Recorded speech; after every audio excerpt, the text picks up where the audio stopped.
Hi friends, நம்ம இன்றைக்கி பார்க்க போகிறது என்னென்னா செவன்த்து டேர்ம் ஒன் தான் பார்க்க போகிறோம். டேர்ம் ஒன்னில் எங்கள் தமிழ் ஒன்றல்ல ரெண்டல்ல பேச்சு மொழியும் எழுத்து மொழியும் சொலவடிகள் குற்றியலுகரம் குற்றியலுகரம் அந்த இலக்கணம் கட்டாயம் பார்க்கணும், நல்லா பார்க்கணும்.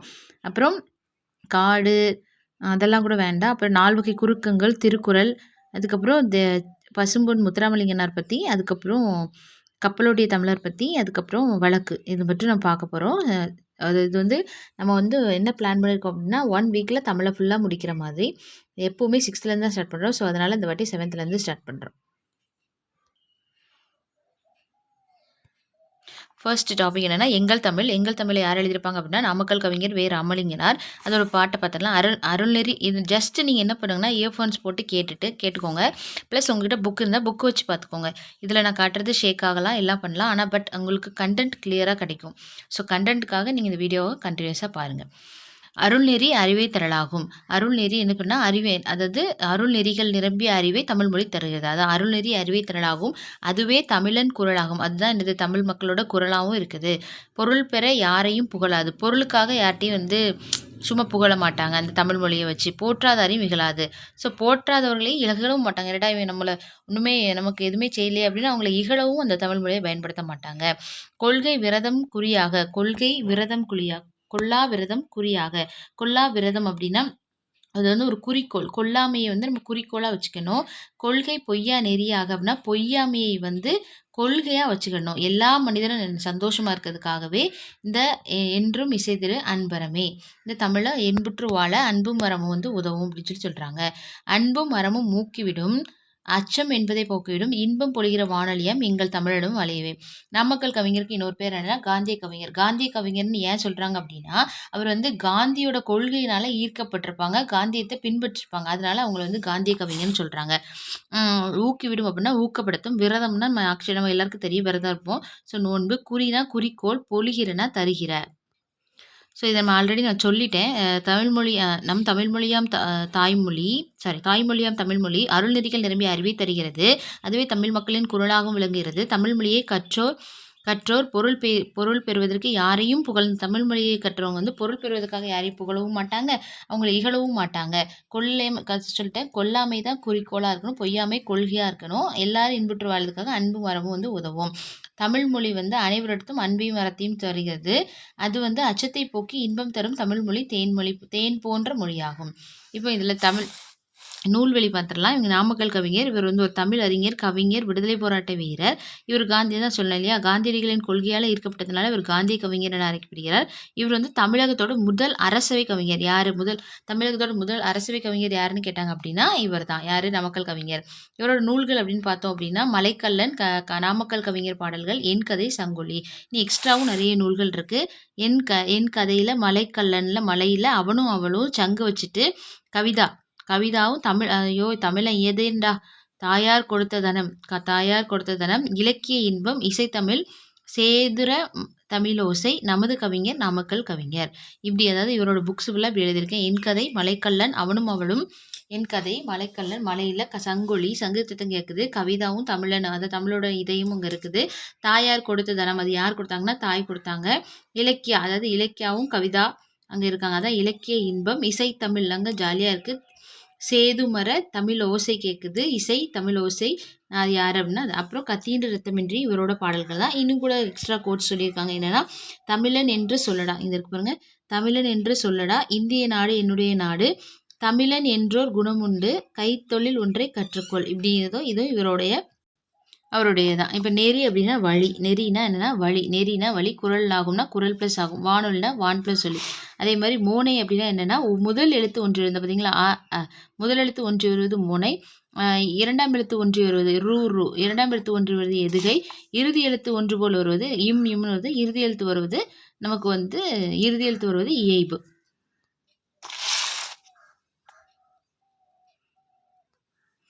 இயல் 1ல் அடுத்த செயல் என்ன, ஒன்றல்ல ரெண்டல்ல, மலையில் ஒன்றல்ல ரெண்டல்ல தம்பி, உடுமலை எல்லாரும் குடிச்சிட்டு அங்கே இருக்காங்க அப்படின்னு. அதான் மலையில் ஒன்றல்ல ரெண்டல்ல, உடுமலை நாராயணகவி. இவர் இதை எழுதினது யார் அப்படின்னா உடுமலை நாராயணகவி.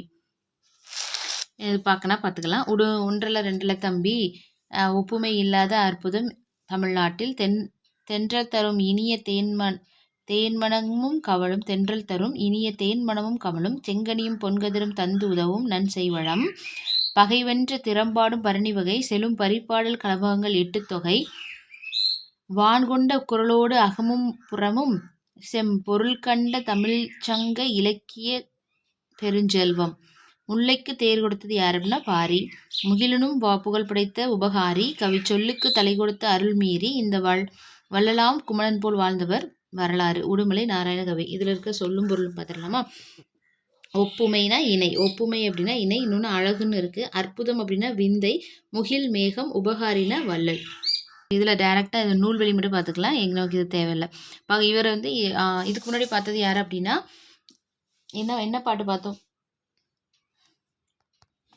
இதுக்கு முன்னாடி பார்த்தது யார் அப்படின்னா என்ன பார்த்தோம்? நாமக்கல் கவிஞர் பாடல் பார்த்தோம். அதுதானே. நாமக்கல் கவிஞரை என்னன்னு சொல்கிறாங்க அப்படின்னா காந்திய கவிஞர். அப்போ இவர் யார் அப்படின்னா அடுத்தது பார்த்தது யார் அப்படின்னா பகுத்தறிவு கவியார். யார்? அவங்கள வந்து உடுமலை நாராயண கவி. உடுமலை நாராயண கவியை பகுத்தறிவு கவிராயர் அப்படின்னு சொல்கிறோம். அதுதான் ரொம்ப முக்கியம். இவர் வந்து நாட்டுப்புற இசையின் எளிமையை கையாண்டு நிறைய பாடல்கள், நாடக எழுத்தர், திரைப்பட பாடல்கள்லாம் எழுதியிருக்கிறாங்க. அதுக்கப்புறம் டைரெக்டாக இங்கே வந்துடலாம். பகைவரை வெற்றி கொண்டவரை பாடும் இலக்கியம் பரணி. வானில் முகில் கூட்டம். 2 அல்லனா 2 + அல்ல. தந்து உதவும் தந்து + உதவும். ஒப்புமை இல்லாத நான் எல்லாமே மார்க் பண்ணியிருக்கேன், அதை நீங்கள் அப்படியே படிச்சுக்கோங்க.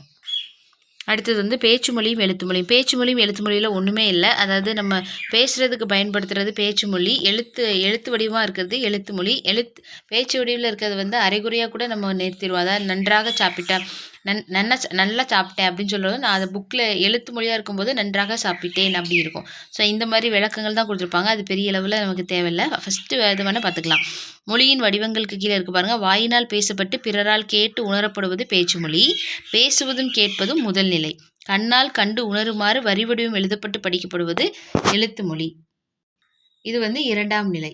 இது பார்த்துடலாம். எடுத்தல் படுத்தல் நலிதல் உளபில் திரிபும் தத்தமிழ் சிறிது உளவாகும். எடுத்தல் படுத்தல் நலிதல் உளபில், அதாவது எடுக்கிறது நல்லது, படுத்து ரெஸ்ட் எடுக்கிறது நல்லது. எடுத்தல் படுத்தல் அது நல்லதுன்னு ஞாபகம் வச்சு. அப்போ நன்னூல். ஃபஸ்ட்டு என்ன கொடுத்துருக்காங்கன்னா வட்டார மொழி. அதாவது அந்த வட்டாரத்தில் பேசுகிற மொழி வட்டார மொழி. இப்போ இருக்குது அப்படிங்கிறதுனா இருக்கேது இருக்கு அப்படின்னு சொல்லுவாங்க. இருக்கிறது இந்த மாதிரி பேசுகிறது வந்து வட்டார மொழி. கிளைமொழினா ஒரு மொழியிலேருந்து பிரிஞ்சு வந்திருக்கும், அதான் கிளைமொழி. அதை என்னென்ன மொழியெல்லாம் கிளைமொழினா கன்னடம், தெலுங்கு, மலையாளம் இதெல்லாம் வந்து என்னது கிளை மொழின்னு சொல்கிறாங்க. அடுத்து எழுத்து மொழினா எழுத்து வரி வடிவம் பட்டிருக்கிறது தான் எழுத்து மொழி. அதில் வந்து முன்னாடி காலத்தில் வந்து அண்ணாவை வந்து எப்படி எழுதியிருக்காங்க பாருங்கள், நூ மாதிரி எழுதியிருக்காங்க. லையெல்லாம் பாருங்கள் வித்தியாசமாக இருக்குது. அப்போ இந்த பாக்ஸ் போட்டிருக்க பாருங்கள், அதை பாருங்கள். அண்ணா காலை இந்த மாதிரி எழுதியிருப்பாங்க. அது திரிஞ்சு வந்திருக்கு அப்படின்னு சொல்கிறாங்க. அதுக்கப்புறம் இது பேச்சு வழக்குங்கிறது உலக வழக்கு, எழுத்து வழக்குங்கிறது இலக்கிய வழக்கு. அதை ஞாபகம் வச்சுக்கோங்க. அதாவது என்னென்னா பேச்சு மொழியை உலக வழக்கு என்றும் எழுத்து மொழியை இலக்கிய வழக்கம் என்றும் கூறுவர். அடுத்த ஒரு முக்கியமானது இது பார்க்கணும். ஓகே. தமிழில் பேச்சு மொழிக்கும் எழுத்து மொழிக்கும் இடையே வேறுபாடு இருக்குது. பேச்சு மொழிக்கும் எழுத்து மொழிக்கும் இடையே வேறுபாடு இருக்குது. எனவே தமிழை இரட்டை வழக்கு மொழி என்பர். தமிழை என்ன சொல்கிறாங்கன்னா இரட்டை வழக்கு மொழி என்பர். பாக்ஸ் படிக்கணும், வாசிச்சுக்கோங்க லைட்டு.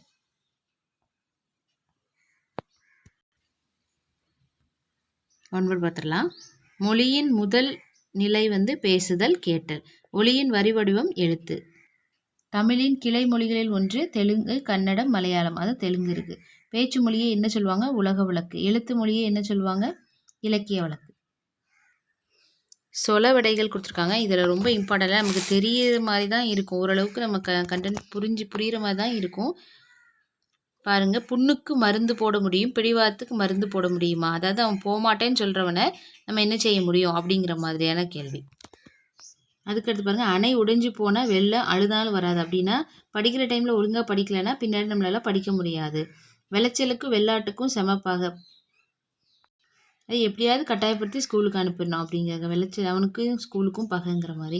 எறும்பு ஊற கல்லும் தேயும். அதாவது கொஞ்சம் கொஞ்சமாக அவன் ஸ்கூலுக்கு போகிறதுக்கு மாற்றணும். உழைக்கிற மாடு தான் ஊருக்குள்ளே விடுவாங்க. அதாவது நல்லா படித்தா தான் அந்த பிள்ளைக்கு மதிப்பு. அடைமலை விட்டாலும் செடி மேலே விடாது. அப்பா போக வேண்டாம் ஓகேப்பா அப்படின்னு நம்ம சொன்னால் கூட அம்மா விட மாட்டாங்க போல் அப்படின்னு அந்த பையன் ஸ்கூலுக்கு போகிறான். நினச்சதான் பிள்ளை எடுத்து தான் ஓட்டம் அப்படின்ட்டு ஸ்கூலை விட்டு வெளியே போகிறது. விளையாட யாராவது கிடைப்பாங்களா அப்படின்னு பார்க்குறது. அதுக்கப்புறம் குடல் குடல் கூழுக்கு அளவுதாம், கொண்டை பூவுக்கு அளவுதாம். அதாவது நிறைய பூ இருக்குது, நான் எங்கள் குழந்தைகளுக்கு தீனி கொடுக்கணும் அப்படின்னு எறும்பு சொல்லிட்டு போகிற மாதிரி. சொப்பனத்தில் அரிசி, அதாவது சொப்பனத்தில் நம்ம அரிசி கண்டது சோறில் வைக்க முடியும், சோறு பொங்க முடியுமா அப்படிங்கிறது அது உங்களுக்கே புரியும். நல்ல, அதாவது அந்த எறும்பு சொல்கிற மாதிரி, நல்ல பாம்பு படையெடுக்கலாம், நாகலாம்பூச்சி படையெடுக்கலாமே, அது உனக்கு தான் வேலை இல்லை. 1000 கலம் நெல்லுக்கு ஒரு அந்து பூச்சி போதும், அவ்வளோத்தையும் என்ன செஞ்சிடும், அழிச்சிரும். ஒரு ஆள் இருந்தால் கூட்டமே இந்த மாதிரி வேண்டாம் என் கூட வந்துரு அப்படின்னு சொல்லி எறும்பை டிஸ்டர்ப் பண்ணுற மாதிரி ஒரு ஆள் பேசிட்டா கூட அதுக்கு இது விளக்கம் கொடுக்குற மாதிரி. 1000 நெல்லுக்கு 1000 கலம் நெல்லுக்கு ஒரு அந்து பூச்சி போதும், அதான் எனக்கு தேர்ந்தெடுக்கிற வேலை இருக்கு, நான் போகிறேன்ப்பா அப்படின்ட்டு போகுது. ஆள் கூடுனா பாம்பு சாகுமா, கையை ஊனித்தான் கர்ணம் போட முடியுமா, பூவெல்லாம் குறுகி மூடுறதுக்குள்ளே நான் தேர்ந்தெடுக்க போகணும், இதெல்லாம் முடிஞ்சதுக்கப்புறம் நான் ஏதாவது செய்ய முடியுமா அப்படின்னு கேட்குது. ஸோ இதில் ரொம்ப இன்னும் இம்பார்ட்டண்ட்டாக ஒன்றும் இல்லை, நீங்கள் ஜஸ்ட்டு ரீட் பண்ணிக்கோங்க, வேணும்னா ரீட் பண்ணிக்கோங்க, நம்ம சிலபஸ்லேயும் இல்லை. The very most important topic என்னென்னா குற்றிய லுகரம், குற்றிய லிகரம். லுகரம்னா லூ சொல்கிறோம் இல்லையா, சவுண்ட் வருது இல்லையா, அது உகரம். அப்போ குறுமை ப்ளஸ் இயல் ப்ளஸ் உகரம். குற்றிய லிகரம்னா அப்படி வருது பார்த்தீங்களா சவுண்ட்லேயே, ஈகரம். குறுமை ப்ளஸ் இயல் ப்ளஸ் ஈகரம் அப்படி வரும். இப்போ குற்றிய லுகரம் அப்படின்னா என்னென்னு கேட்டுக்கோங்க ஃபஸ்ட்டு. அதாவது குசிடு துபுரு வல்லின எழுத்துக்களோட தான் வரும். வல்லினம் என்னது, கசட தவிர. கசட தவிர அது கூட உகரம் சேரும்போது என்ன ஆகுது அப்படின்னா குசுடு துபுரு ஆகுது. கசட தபர இவங்க ஜஸ்ட் ஒரு நிமிஷம். கசட தபர கூட உகரம் சேரும்போது, அதாவது உகரம் சேரும்போது இது என்னவாகும்னா இக் ப்ளஸ் ஊ கூ, இதை மாதிரி சே கூட ஊ சேரும்போது சூ அப்படி வரும். ஸோ கசட தபர கூட அந்த எழுத்து எப்படி மாறும், உகரம் சேரும்போது குசுடு துபுருவாக மாறும். அந்த எழுத்துக்கள் மட்டும்தான் இந்த குற்றியலுகரத்தில் வரவும் செய்யும். ஓகேயா. இப்போது அது முதல்ல வரும்போதும் இடையில வரும்போதும் ஒரு ஃபுல் மாத்திரை அளவு ஒழிச்சிடும். இதுவே கடைசியில் வரும்போது என்ன பண்ணால் அரை மாத்திரை அளவு தான் ஒழிக்கும். அதே மாதிரி குறில் எழுத்துக்களோட வரும்போது, தனி குறில் எழுத்துக்களோட வரும்போது என்ன பண்ணும் அப்படின்னா ஒரு மாத்திரை அளவு முழுமையாக ஒழிக்கும். வல்லினம் அல்லாத உகரங்கள் எப்போதும் முழுமையாக, வல்லினம் இல்லாமல் இருந்துச்சுன்னா அது ஓகே. ஓசை குறையாமல் ஒரு மாத்திரை அளவில் முழுமையாக ஒழிப்பது என்னது அப்படின்னா முற்றியல் உகரம். இப்போ பாருங்கள், இது குற்றியல் உகரத்துக்கு எக்ஸாம்பிள் கொடுத்தாங்க. சு குசுடு துபுரு அப்படிங்கிறதுக்காக சு கு ரு டு து பு அது எக்ஸாம்பிள் கொடுத்துருக்காங்க. இப்போ இங்கே என்ன சொல்லின் முதலில் இடையில் வரும்போது முழுமையாக ஒழிக்கும் ஒரு மாத்திரை அளவுக்கு. அப்புறம் 6 வல்லின உகரங்களும் இறுதியில் வரும்போது ஒரு மாத்திரைக்கு பதிலாக அரை மாத்திரை ஒழிக்கும். தனக்குரிய ஓசையில் குறைந்து ஒழிக்கும் உகரம் தான் குற்றியல் உகரம். இப்போ இதுவே தனிக்குறில் எழுத்தில் வரும்போது வரும் உகரங்கள் ஒரு மாத்திரை அளவு முழுமையாக ஒழிக்கும். வல்லினம் அல்லாத உகரங்கள் அது எப்பயுமே அப்படி, வல்லினம் இல்லைன்னா நமக்கு கன்சிடர் பண்ண வேண்டாம், ஒரு மாத்திரை தான் ஒழிக்கும். அதே ஓசை குறையாமல் ஒரு மாத்திரை அளவில் முழுமையாக ஒழிப்பவே முற்றியல் உகரம். இப்போ இதெல்லாம் பாருங்கள் எப்படின்னா பூ ஒரு தனிக்குறில், அது கூட கூ வந்திருக்கு. அப்போ இது என்னவா இருக்கும், தனிக்குறில் எழுத்தை அடுத்து வரும் முகரம் எத்தனை மாத்திரையில் இருக்கும், ஒரு மாத்திரை அளவு ஒழிக்கும். அடுத்து நம்ம இந்த வாக்ஸ் கட்டாயம் பார்க்கணும். கரம் கான் காரம் கேனம் ஆகிய அசை சொற்களை பயன்படுத்துகிறோம். எதுக்காகனா தமிழ் எழுத்துக்களை குறிப்பிடுறதுக்கு. இப்போ குறில் எழுத்தாக இருந்தால் அதுக்கு கரம், நெடில் எழுத்தாக இருந்தால் அதுக்கு கான், குறில் நெடில் எழுத்து இருந்துச்சுன்னா காரம், ஆயுத எழுத்தாக இருந்தால் கேனம். இப்போ பாருங்களேன், இந்த எக்ஸாம்பிள் பாருங்கள்.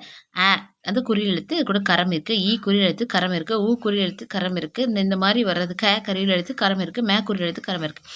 ஐ நெடில் எழுத்து கான் இருக்குது, அவு நெடில் எழுத்து கான் இருக்குது. அதுக்கப்புறம் மே குறில் எழுத்து காரம். ஓகேயா, அந்த குறில் நெடில் 2 எழுத்துக்களையும் குறிக்க காரம், ஏகாரம், அவுகாரம். ஓகே, ஆயுத எழுத்துவாக இருந்தால் அது அக்கேனம். இப்போ குற்றியல் உகரத்தோட வகைகள் அப்படின்னு பார்த்துட்டோம் அப்படின்னா 6 வகை இருக்குது. நெடில் தொடர், வன்தொடர், மென்தொடர், இடைத்தொடர், நெடில் தொடர், ஆயுத தொடர், உயிர் தொடர். இப்போ நெடில் தொடர் அப்படின்னா நெடில் எழுத்தை சேர்ந்து வரும். உங்களுக்கு பார்த்துக்குங்க, பார்த்துட்டு உங்களுக்கு நான் சொல்லுவேன். ஓகே, குற்றியலுகரத்தின் வகைகள் நம்ம 6ன்னு பார்த்துருக்கோம். இதில் நெடில் தொடர் குற்றியலுகரம் அப்படின்னா என்ன அப்படின்னா நெடிலை தொடர்ந்து வரும் குற்றியலுகரம். அதாவது இது பாங்கிறது நெடில் எழுத்து, கூங்கிறது குற்றியலுகர எழுத்து, அதே மாதிரி மாங்கிறது நெடில் எழுத்து, சூங்கிறது குற்றியலுகர எழுத்து, பாங்கிறது நெடில் எழுத்து, டூங்கிறது அதாவது கு சு டு து பு ரு. இந்த 6 எழுத்துக்களும் நெடில் எழுத்துக்களோடு சேரும்போது பா, இது பார்த்தா ஆடு, இந்த மாதிரி சேரும்போது என்ன ஆகுது, நெடில் எழுத்துக்களோடு சேரும்போது என்ன ஆகுதுன்னா அது நெடில் தொடர் குற்றியலுகரமாக ஆகுது. இப்போ ஆயுத தொடர் குற்றியலுகரம்னா என்னவா இருக்கும், ஆயுத எழுத்தோடு வரணும். அப்போ ஆயுத எழுத்து எப்பயுமே இங்கே தான் வரும், சென்டரில் வரும். அப்போ ஆயுத எழுத்தை தொடர்ந்து வரும் குற்றியலுகரம் ஆயுத தொடர் குற்றியலுகரம். உயிர்த்தொடர் குற்றியலுகரம் அப்படின்னா தனி நெடிலாக இருக்கக்கூடாது. அதில் ஒரு 2 கான்செப்ட். தனிநெடிலாக இருக்கக்கூடாது, உயிர்மை எழுத்தை தொடர்ந்து வரணும். உயிர்மை எழுத்துனா இப்போ உயிர்மை அப்படின்னா ரேங்கிறது உயிர்மை எழுத்து. அப்போ உயிர்மை எழுத்தை தொடர்ந்து வரும் குற்றியலுகரம் தான் என்னது உயிர்த்தொடர் குற்றியலுகரம். வன்தொடர் அப்படின்னா நமக்கு தெரியும், கசட தவிர அதுக்கு முன்னாடி புள்ளி வச்சுக்கணும். மென்தொடர்னா எங்கன்னா நம்மனா இடைத்தொடர்னா எரல வரல. இப்போ இந்த மெய்யெழுத்துக்களை தொடர்ந்து குற்றியலுகர சொல் வந்துச்சு அப்படின்னா அது வன்தொடர் குற்றியலுகரம். இந்த மெய்யெழுத்துக்களை தொடர்ந்து குற்றியலுகரம், அதாவது எங்கன்னா நம்ம எழுத்துக்களை தொடர்ந்து வந்துச்சு அப்படின்னா அது மென்தொடர் குற்றியலுகரம். பாருங்க எக்ஸாம்பிள், பங்கு, மஞ்சு, சூ வந்திருக்கும், இன்னை தொடர்ந்து பூ வந்திருக்கும், இந்த தந்து தூ வந்திருக்கு, இம் தொடர்ந்து பூ வந்திருக்கு. இடைத்தொடர் குற்றியலுகரம் அப்படின்னா எரல வரல. ஈய தொடர்ந்து தூ வந்திருக்கு, இற தொடர்ந்து மாவு, இற தொடர்ந்து பூ வந்திருக்கு, இல் தொடர்ந்து பூ வந்திருக்கு. ஸோ உங்களுக்கு அந்த 6மே நல்லா கட்டாயம் புரிஞ்சிருக்கும்னு நினைக்கிறேன்.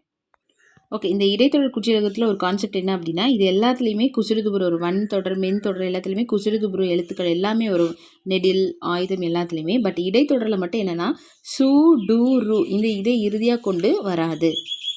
அப்போது கு, சு வராது, டு வராது, து, பூ இந்த 3 எழுத்துக்களை தொடர்ந்து மட்டும்தான் வரும். இந்த 3 எழுத்துக்களை தொடர்ந்து வராது. அதாவது தூ வந்திருக்கு பார்த்தீங்களா, பூ வந்திருக்கா, பூ வந்திருக்கு, கூ வந்திருக்கு. ஓகே, இந்த எழுத்துக்கள் மட்டும்தான் வரும். இடையின எழுத்துக்களில் ஒரு நோட் பண்ணிக்கோங்க. ஸோ அதுதான் அவங்க பாக்ஸை கொடுத்துருக்காங்க. இவ்வெனும் எழுத்தை தொடர்ந்து குற்றியலுகர சொற்கள் இல்லை. இவ் அப்படிங்கிற எழுத்தை தொடர்ந்து குற்றியலுகர சொற்கள் இல்லை. அதே மாதிரி சு, டு, ரு ஆகியவை இறுதியாக அமையும் இடைத்தொடர் குற்றியலுகர சொற்களும் இல்லை. இதோட குற்றியலுகரம் முடிஞ்சு போச்சு. இப்போ குற்றியலிகரம். குறுமை ப்ளஸ் இயல் ப்ளஸ் இகரம், அதாவது வரகு ப்ளஸ் யாதுனா கீ, வரகி யாது, வரகி யாது அப்படி போகுது. கீ அதாவது கூ என்னும் எழுத்து கீயாகி ஒலிக்கிறது. ஒரு மாத்திரை அளவில் ஒலிக்காமல் அரை மாத்திரையா, ஒரு மாத்திரை இல்லாமல் அரை மாத்திரையாக ஒலிக்கிறது. இவ்வாறு தன் மாத்திரை அளவில் குறைந்து ஒலிக்கும் இகரம் குற்றியலிகரம். அதான் குறுமை ப்ளஸ் இயல் ப்ளஸ் இகரம். 2 இந்த எக்ஸாம்பிள் மட்டும் பார்த்துக்கோங்க. இன்னொன்று கொக்கு, கூ வந்து என்ன ஆகுதுன்னா கொக்கி, இக்கு ப்ளஸ் இக்கி ஆகுது. தோப்பு யாதுன்னா பி ஆகுது, தோப்பி யாது. நாடு யாதுன்னா நாடி யாது. எனப்படுவது யாதுன்னா து ப்ளஸ் இ தி யாது, எனப்படுவது யாது. அது இன்னொரு கான்செப்ட் என்ன அப்படின்னா, இது கேல் ப்ளஸ் மியா எனும் அசை சொல்லை தொடர்ந்து கேல் கூட மியா சொல்லும்போது கேன் மியா ஆகுது, செல் கூட மியா சொல்லும்போது சென்மியாக மாறுது, சென்மியாவாக மாறுது. குற்றியலுகரம் தற்போது உரைநிலை வழக்கில் இல்லை, இலக்கிய வழக்கில் மட்டும்தான் இருக்குது. ஓகே, அடுத்த பேஜில் இருக்க பொருந்தா சொற்கள் எழுதுக. பசு, விடு, ஆறு, கரு. இதில் பாருங்களேன், வி, ப, க எல்லாமே என்னது அப்படின்னா தனிக்குறில் தான். பட் தனிக்குறிலை தொடர்ந்து நமக்கு என்ன வரும்னா குசிறுதுபுரு தான் வரணும். இது ஒன்று ஆ மட்டும் நெடில் தொடர்ந்து வரலாம். அது எல்லாமே குற்றியலுகர சொற்கள். பட் தொடர்ந்து ரூ வந்துச்சு அப்படின்னா இது குற்றியலுகர சொல் இல்லை. அடுத்தது பாக்கு, பஞ்சு, பாட்டு, பத்து. இது எல்லாமே ஃபஸ்ட்டு என்னென்னா வன்தொடர் குற்றியலுகரம். இக்கு, டு, இத்து எல்லாமே வன்தொடர். இது மட்டும் என்னென்னா மென்தொடர் குற்றியலுகரம், அதனால் பஞ்சு. ஆறு, மாசு, பாகு இது எல்லாமே நெடில் தொடர் குற்றியலுகரம். ஆறு, மாசு, பாகு இந்த மட்டும் வேற இருக்குது, அதனால் அது. அரசு, எய்து, மூழ்கு, மார்பு இந்த எய்து, மூழ்கு, மார்பு எல்லாமே என்னது அப்படின்னா இடைத்தொடர் குற்றியலுகரம். அரசு மட்டும்தான் என்னது நமக்கு உயிர்த்தொடர் குற்றியலுகரம். பண்பு, மஞ்சு, கண்டு இதில் எல்லாமே என்னது அப்படின்னா எங்கன்னா நம்ம மென்தொடர் குற்றியலுகரம். எஃகு மட்டும் ஆயுதத்தொடர் குற்றியலுகரம். ஸோ அது மட்டும் மார்க் பண்ணிக்கணும்.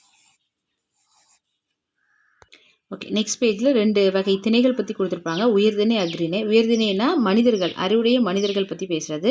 அக்ரிணை அப்படின்னா மனிதர்கள் அல்லாத எல்லாமே, பறவைகள், விலங்குகள், தாவரங்கள் மற்றும் உயிரற்ற பொருட்களை சொல்கிறது தான் அக்ரிணை. அப்புறம் என்ன பண்ணலாம்னா கலைச்சொல் பார்க்கலாம். ஊடகம் அப்படின்னா நமக்கு தெரியும், மீடியானா ஊடகம், லிங்குவிஸ்டிக்ஸ்னா மொழியியல், ஃபோனாலஜினா ஒளியியல், ஜேர்னலிசம்னா இதழியல், மேகசின் அப்படின்னா பருவ இதழ், பப்பட்டி அப்படின்னா பொம்மலாட்டம், ஆர்த்தோகிராஃபி அப்படின்னா எழுத்திலக்கணம், ஆர்த்தோகிராஃபி அப்படின்னா எழுத்திலக்கணம், டயலாக் அப்படின்னா உரையாடல். ஸோ இதோட நம்ம ஃபர்ஸ்ட் டேமோட இயல் 1 கம்ப்ளீட் பண்ணியாச்சு. ஒரு இயலாக நம்ம போடலாம். ஸோ அப்போ தான் உங்களுக்கு ஒரு 20 மினிட்ஸ் வீடியோவாக பார்க்குறதுக்கு ஈஸியாக இருக்கும். இந்த கலைச்சொல் வந்து கட்டாயம் படிச்சுக்கோங்க. Thank you friends.